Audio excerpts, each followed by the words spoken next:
Shall we chit-chat? That's okay. Okay, let's do it. Ladies and gentlemen, Tianna Esperanza.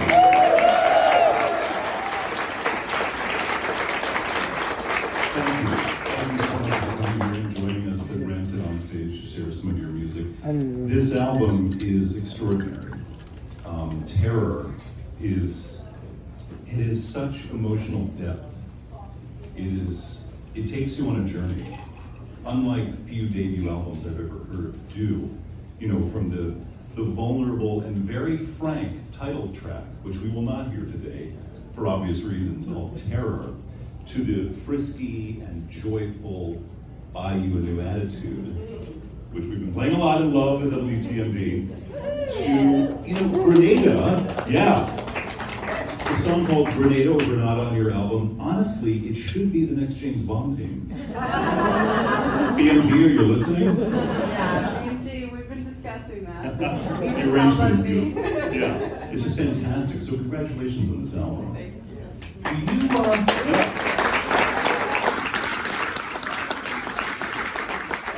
Do you compose on the guitar? I know you play the piano as well.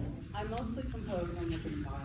Yeah. Yeah, it's my favorite. I take it with me. Feels very natural. Natural. Yeah. I love the matte finish on the guitar Yes. too. It's different. This is a beautiful Martin that I just got this year. Yeah. All black.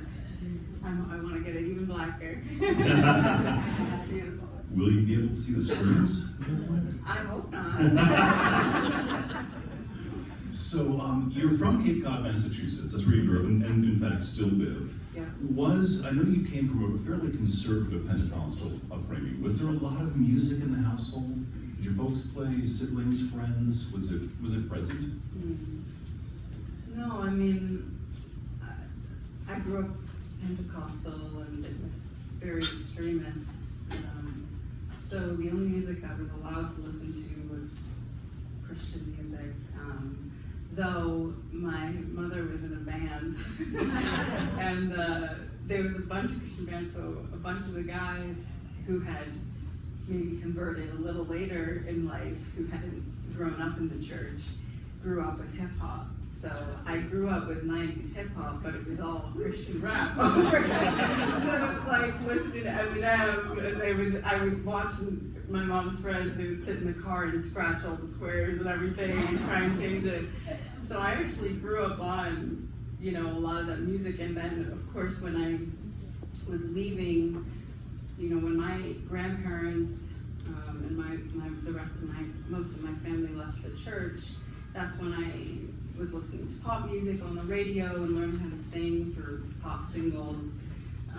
But then, of course, I rediscovered Eminem's music, for example, the way it was meant to be translated, and I fell in love with that way. But music was really late in life for me, honestly, and I knew my grandmother did music, for example, but She did more than music. Yeah. Her grandmother's Palm Olive from the Slits and the Raincoats. First generation punk rock. That's pretty cool. Well, her CDs were like crammed in crannies in the house, and I knew about it, but I only knew like Selah and like Christian bands like that, for a long time. Of course, the Beatles was, I think, the only thing accepted. So wait, your grandmother would like hide these CD Easter eggs through the house, and you discovered them, or was it sort of unintentional? Or? It was just unintentional. Like she just had it in random spots of the house. From it just wasn't something we talked about much. Her past in punk, and if we did, it was usually connected with how that was a time before she found God. At least at that time when I was growing up. So the context of the music wasn't, here's all these CDs and let me show you what life was like in that time. And it was more like I found a CD and was like, oh, well, are you famous? And she was like, I don't know, maybe. So You wrote the second song you performed today, Louis, about Louis Michaud, this bookseller in New York City, when you were just 14. So this must have come fast for you if music wasn't an integral part of your upbringing. yeah. I mean, that's pretty exceptional. That I always say Louis was the most pure writing experience I've ever had, and may ever have. I also had a collaborator, a co-writer, because I was watching this man, Louis H.'s show, through a documentary called The Black Power Mixtape, and I watched him speak and used many of his words in the song. But I went upstairs and I had my guitar, and I don't know why, it just came immediately, and I placed the words right over it. I think he already had a musicality to his phrases and any of the poetry he had, and so it was like a 30-minute writing session, and it all came exactly verse 1, verse 2, verse 3, bridge, and done. And you're like, wow, that's a song. Yeah, I was like, wow, that's a song. And it was the first one I felt proud of, and I was like, I think I can use this to it's like the beginning, you know. Did you share that experience with your folks, with your family? I did. I mean, I was around 13 or 14 when we were leaving the church anyway, so starting high school, and then about a year or two in, I was more comfortable embracing, you know, I want to do music and not any, we'll call it secular music, and that's what I wanted to do. So I embraced the song Louis and shared the story about it pretty early on with them, and they supported me. Good. Yeah. I mean, in some ways, the album feels like an artistic reclamation of self, of power, by dealing and sharing really frankly with tragedy and trauma. You are reclaiming your power. That was my goal. Though I don't even want to use the word goal, because it was a need for me.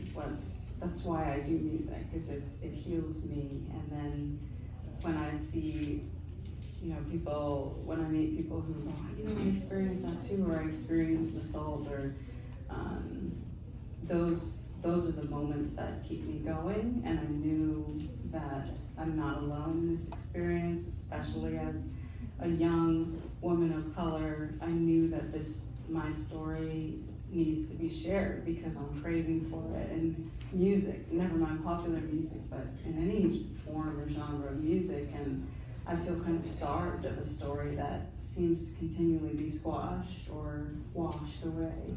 And so of course I had maybe a goal in mind in terms of how to maybe, you know, how I could see my record be marketed, but I knew that I just had to get my story out for my own sake. And that's how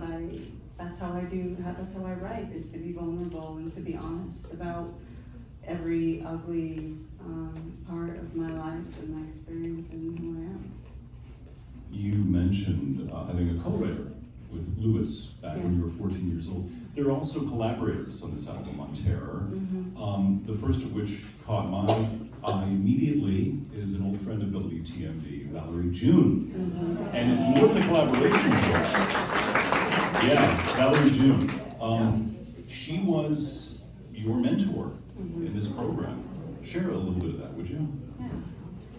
Well, Valerie mentored me during COVID. I was doing an artist residency, and she was able to Zoom me every week, and it was supposed to be about a 3-month residency with her and a mentorship with her, and then we just really clicked, and I felt like we were sisters, and we ended up doing, you know, regular calls for about 5 or 6 months, and then I've been able to call her, ask her any questions I have since then. So to have her as a big sister in a way is such a blessing as I develop and grow in this industry, but just develop my art and my creativity. And we were able to talk about, Valerie is just this very magical creature. You probably already know. So it was really exciting. I'm a little more pragmatic than her, so it was funny, like we were trying to write Lone Child, and I brought her the chant I had come up with years ago, and I was like, I don't know what to do with this, but let's try it. So I had like everything organized in a document, verse 1, verse 2, and she was like, oh, I don't do that. You know, she's like, I sit with the flowers in my hair, and I sit in the grass, and I let the wind bring me the verse. And I'm like, yeah, that's not going to work for me. I'm like, this is like pentameter, this is, you know. Try interviewing her. Yeah. Ask her a question. She's like, hold on 1 second.